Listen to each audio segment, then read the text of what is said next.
นี้กำลังเดินทางบ่เจ็บมีธุระ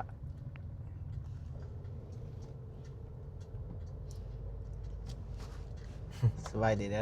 อพี่น้องเนาะเปิดภาพมาพี่น้องว้าบรรยากาศยามเสาร์พี่น้องไงบ่เคยเห็นยามเสาร์เลยเพราะว่าเราตื่นสวยตลอดพอดีทางบ่เจ็บแล้วก็บ่เมฆพี่น้องไงเอาเครื่องไปให้น้องบองพี่น้องไงด้านหลังไปให้น้องบองอยู่เพื่อนพละเดินทางไปเอาบอกไกล10 ปลายนิดๆทางบ้านเขา10 ปลายกิโลมัน10 กิโลซะ10 กิโลเดินทางไปจะน้อยกับพุ่นละเจิดไปทางบ้านบ่แม่มีเบียงมีงานทางนั้นเอาไงจะมาทางนี้แกไปส่งเครื่องให้น้องบองก่อนน้องบองกับโบตูนพี่น้องเอ้ยเพราะว่าสิอยู่เฮือนนะว่า ไปจะมาเดินทางไปพี่น้องพุ่นบรรยากาศทางหน้ามืดตึบเลยพี่น้องไง อยู่มื้อนี้แต่ ตก บ่ตก มืดครึ้มอยู่พี่น้องยามนี่แหละ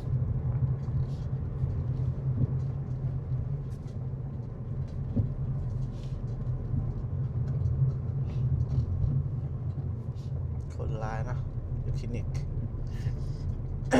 ขอพระท่านบ่ไปดูเป็นหลานแหละดูคานกันนะ เข้า ผมบ่คิดบ่ฟันว่ามันสิมีน้ำอยู่ไหนอะนะน้ำมันนี่มันด้นอะไร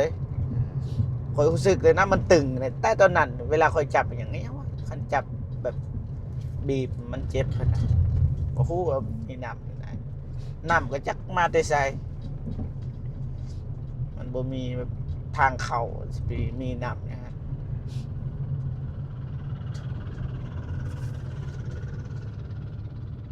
บ้าคิดว่าน้องมั่นใจไปเบิ่ง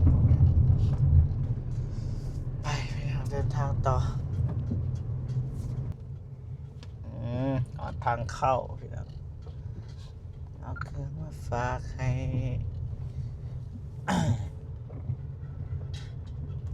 น้องบอกนี่แหละทางเข้าบ้านเรางามหรือว่างามเบิ่งเอา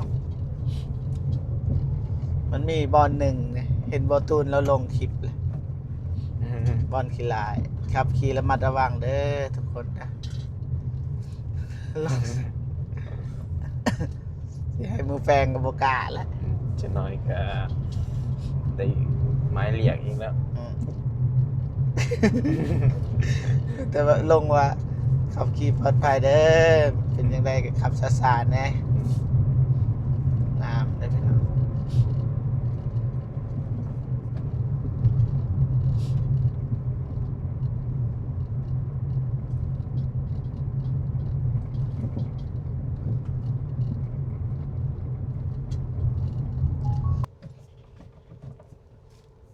นี่วันนี้แหละโบตูนลงคอยขับขี่เด้อทุกคนนะปล่อยลีกเส้นทางบ้านคอยเองคอยพูดอยู่โอ้ยไป อันตราย อันตรายเลยขับไวนะโอ้ยางหลุดเลยล้อหลุดเลยนะไปต่อพี่น้องจวดเปิดพามาพี่น้องครับป้าทุ่งนานี่แหละทุ่งนาบ้านเฮานี่แหละนี่ ดำนาแหละ ค่อยเคยดิหานาตอนนั้นเขาไปดำนาเนี่ยเขาไปดำนาซอยเขาค่อยทางเพลงค่อยทายเพลงอันนั้นวัยรุ่นทำทรงเขาไปดำนาพอดีค่อยสิดำนาเขาเดียวสำเอาคลิปสุดท้ายเลยบกล้าเศร้าบัดนี้เป็นฮอดคำยังเป็นมือ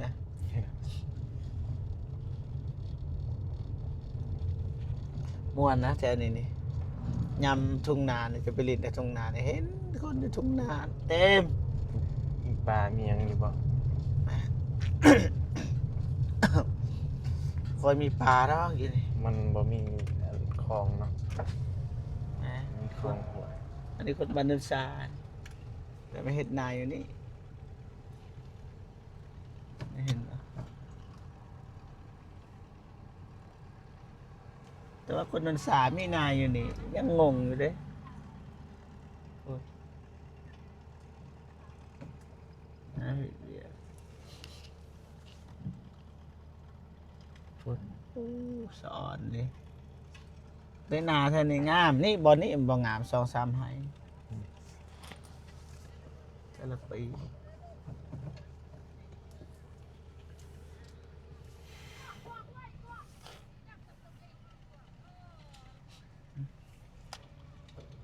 เราไปบรร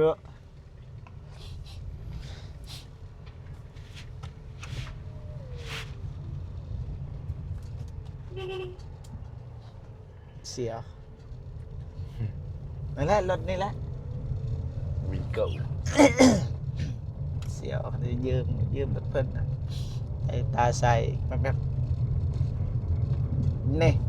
บ้านนี่แหละบ้านเฮาบ้านห้วยดำใหม่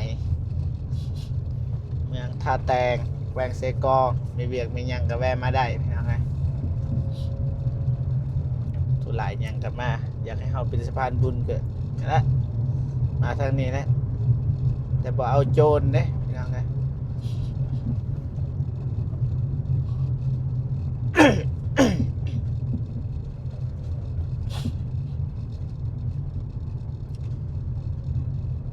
แต่พอพี่น้องบอนงเบิดเข็นนี่ พอเท่าไม่เท่าอย่างนี้เบิดนี่มาทางนี้ก็เจอเฮือนเบานุ่งแล้วพี่น้องเอ้ยนี่ มาจาก อันดับแรกนี่อู้เฮือนลำบึกใหญ่พระสว่างเฮ็ดอะไรเด้สิมีเฮือนคือเขาว่าแม่นเฮ็ดอะไรคือสิมีเฮือนคือทีมงานเนี่ยทีมงานเบาเมฆเบาตูนเบาอนงเบาโกยังแต่เบาฝนกับเบาเจ็บนี่แหละเบาฝนก็ท่านมีเฮือนพ่อแม่เฮือนหลังเก่าก็มีอยู่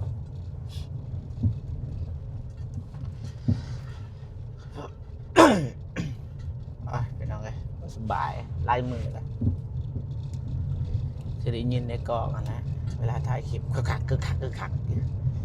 อโทษขออภัยหลายๆไอซุกสะคอนดอนโรเจอร์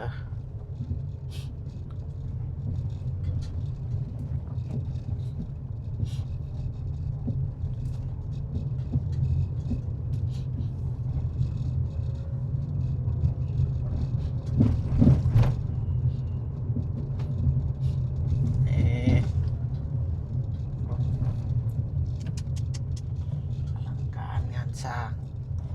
นี่เขื่อนเสียกับเขื่อนเจ๊พี่น้องไงบอตูนน้องบอปูสั่งเบิดเลยเด็กวงกบวงกบประตูมีเบิดเลยนี่อิดบอกแห่ทรายมีเบิดละ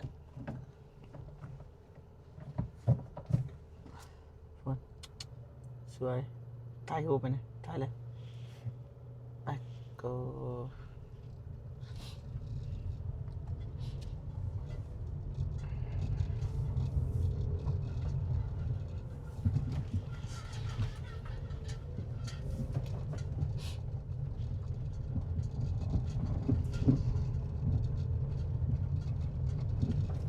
นี่อ๋อเดือนเสีย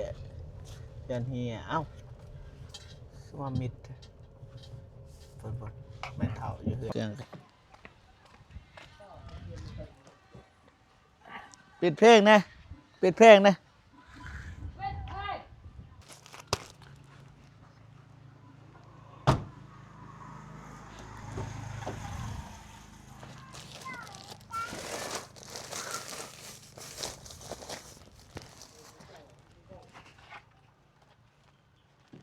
ของฝาก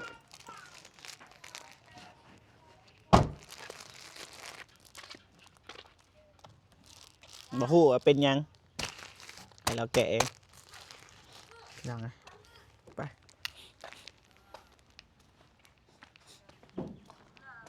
น้องบองเอ้ยบ่ตูนเอ้ยแม่เท่าเอ้ย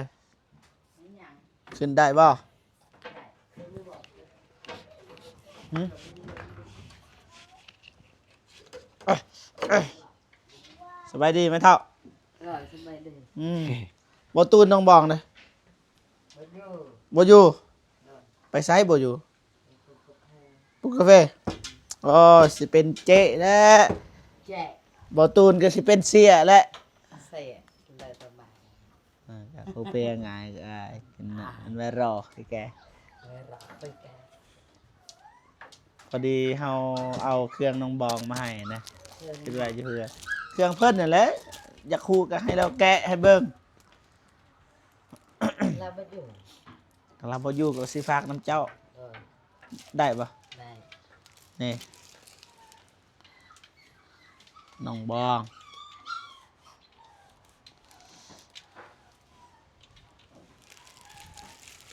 ข่อยก็บ่ฮู้ดอกเป็นหยังจะจับเบิ่งซื้อดาวเอาบ่ มีสองมีห้า กินได้บ่เอ็มลอย เออ ขอบใจบ่แม่นสบายดี เข้าใจ เจ้ากินเลยติให้เจ้ากิน จักหน่อย บ่แม่นให้น้องบองประตูมันแม่นให้เจ้าด้วยนี่นำนี่ตัวนั้นเครื่องน้องบอง เราไปใส่ ไปปลูกกาแฟแหละ ตู้กาแฟเคยยินข่าวว่ามีดินเด้อเดี๋ยวนี้ดินตอนหญ้า ไปซื้อเลย ยินดีนำมาแหล้วลูกหลานสิมีสวนกาแฟแหละ แม่เราจะสัมผัส จะซื้อเว้าเด้เขายินเด้สามวันยีสมพันธ์บ่ลายบ่กาแฟยีสมพันธ์ เออแก ได้บ่สักกาแฟบ่เจ็บบ่เมก 3-4 พันบ่ จักกุกเราปลูก จอมจัด ฮะ จอม บ่ฮอดได้บ่5,000 5,000 5โพด1,100ก็บ่หมด ดินน้อยบ่ อืม ดินน้อยแต่ว่าก็คันได้ปลูกกาแฟนี่คือบ่เมกปลูกมันก็บ่ได้หลายแต่ว่า ถ้ามันเป็นมากก็ซ้ำมันนี้ซื้อข้าวซื้อน้ำได้ เพราะว่า0.6น้อยทางเทมหลาย โอ้ 0.6สิฮอดเฮกตาร์เด้ ตาตัว สิฮอดแล้ว ประมาณอยู่2ไร่ปลายไร่นะ กระโปรง ฮะ กระโปรง 2 ไร่ ฮะ กระโปรง 3ไร่บ่ โปรงกระแผล 3 จุดปลาย 3ไร่ปลายบ่3ไร่ 0.6นี่ 0.6มาหมาบ่เอาหมา มันคันได้ปลูกมันก็งามกาแฟเฮ็ดนี่ กระติก แต่จังสั่นเด้อไม่เท่าเด้อ อืม มันสู้มันก็ไปตามหมออันอยู่ว่าก็เกินเอา รถเสียง่ายเลยนะ โอขี่รถซิ่งไปโดยไปพ่อแม่ครับเดินทางปลอดภัยเด้อไปหาแม่บ่เจ็บกันพี่น้องเพราะว่ามีผลไม้บ่เมกเอาให้มื้อนั้นน่ะแต่โดนแล้วค่อยปะมื้อวาน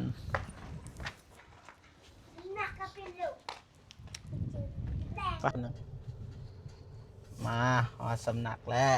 เบิ่งสิไปจอดอยู่หันเลยใช่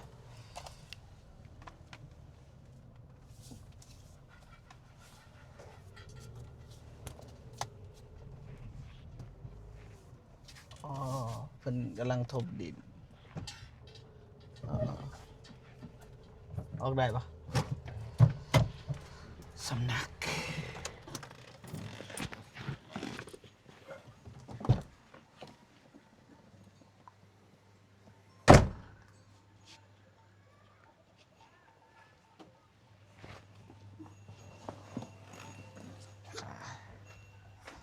ว่ามีคนอยู่เพื่อนนะตามไป ล้านเด้ ตลาดนั่นแหละกดดินทรายกัน บ่ทันอนามัยเหมือนซะโมมี่ไอ้บ้าม อยู่ในเขา ยัง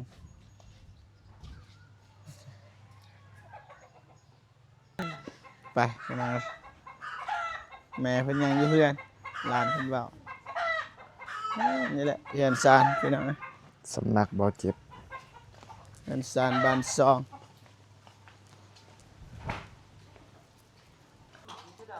ไป เฮ็ดหยัง อ๋อเฮือนซานนี่แหละโตรถลาหึ มันไม่ใช่เดิมเดียวสบายดีลูก สบายดี สบายดี สุดที่รัก แม่อยู่ในเรือน อยู่เฮือนบ่เฮ็ดเวียกบ่ บ่บ่ได้เฮ็ดหยัง อ่ะ สบายดีลูกสบายดี โดย ขอบใจ ขอบใจ ขอบใจบ่เมกเด้อ ขอบใจ มากของแม่บ่เมกฝากมาให้แม่เรา ขอบใจแม่ โดย ขอบใจเด้อ เป็นหยัง มาให้นำแม่ โดยพอแล้ว อยากและมักตัวนี้ โดย อยาก ลำ อะไร เราอยาก ดีใจดีออกดีใจแล้วลูก โอ้แปลวอยู่เฮือนหลาย เราอยากตอนนั้นเรายังหาซื้อ อืมคิดว่าอยู่นี่มันมีหลาย บ่ บ่มีแม่บ่ให้ดอกค่ะกันเฮาไปซื้อข้าวกิน แม่นแล้วบ่เทียง กันพี่น้องเฮามันบ่มีพุดมันเขาเลย โอ้โหเหมือนกระลิมเลย มั ว่ะ นก็ลืมพี่น้องตายเบิดเลย ตายหมดพ่อแม่ก็ตายอายเอื้อยน้องก็ตายหมดถ้าบ่เดียวเฮาอย่างนี้ใบไม้ก็ตายเอื้อย ใครใคร มัดแม่กันมุงนั่นแหละกล่อม อ๋อ นี่ ตายเบิด เอื้อยสด ตายเบิดเลย ตายหมดบ่มีพ่อบ่มีแม่ เกะกะเบิดมีบ่น่ากินน่ะอยากสู่ลูกหลานกิน โอ้ยบ่มีแล้วซุมลูกเอ้ยแต่แจ้ ยอม บ่มีกันกินน่ะ กินแจวอีกแล้ว แจ้วเผ็ดค่ะ อ่าๆ เฮาก็บ่ได้กิน ไก่ก็บ่มีบ่ ๆบ่นบดอกแม่โอ้ย เป็ด หั่นๆบอนอันนั้นเด้บอ เป็ด นกกค่ะ เป็ดไก่ นี่ ก็บ่มี นี่ บ่ แนวกินนี่บ่เมก กิน นี่ ข้าวก็มีค่ะนี่ นี่จะเบิ่งมาจะมาเบิ่งนี่นะนี่แหละแนวกินบ้านเฮามันเป็นตะกินที่ ของโลกคันมีบ่แบบนี้หั่นมาเท่าว่า มึงนี่ของกินเฮาเอาบ่เรากินอยู่นอกเนาะ กินอยู่นอกก็ได้มันน้อยเดียว ขอชิมก่อน ไว้เพิ่น ขอบ กิน ใจ ซะ ได้โลกค่าเลิมแล้วว่าเฮาคนทุกอย่างเดียวกันไป ทุกอย่างจะได้รวย ไป กว่า ไป เฮาอีกผู้ มาอะโวคาโด เออ นี่บ่เมก ไปกระโดดกันเฮา มื้อ ก็บ่เป็นเฮา มื้อหน้าให้ลูกชายขึ้นไปเก็บเทิงกก ขอบ่มีละ ก็ไปใส่เอกนี่เองก็ไปบ้านได้อีก เมื่อบ้านเฮาพุ่นล่ะ มาลงตูนปักซอง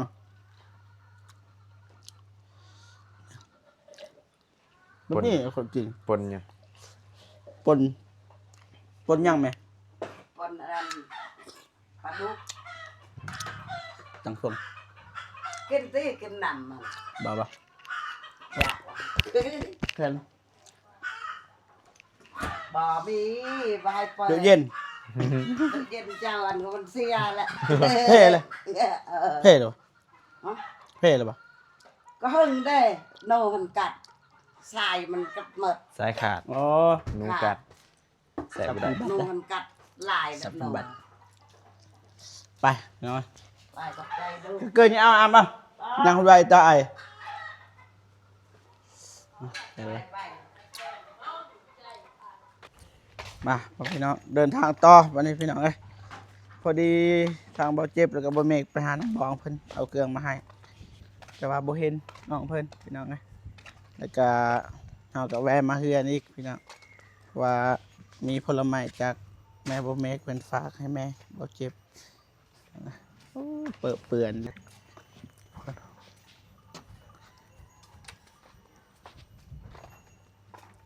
โพดมีแบกเว้ยเอ้ยเอ้ยเอ้ยเอ้ยเอ้ยเอ้ยโอเคพ่อพี่น้องเนาะขออนุญาตเดินทางไปก่อนเด้อพี่น้องเด้อจังในการขอบอกขอบใจขอบคุณขอบคุณ14ทุกท่านที่เข้ามาให้กำลังใจตลอดมาพี่น้องเนาะเจอกันคลิปหน้าพี่น้องสำหรับคลิปนี้สบายดีเด้อไป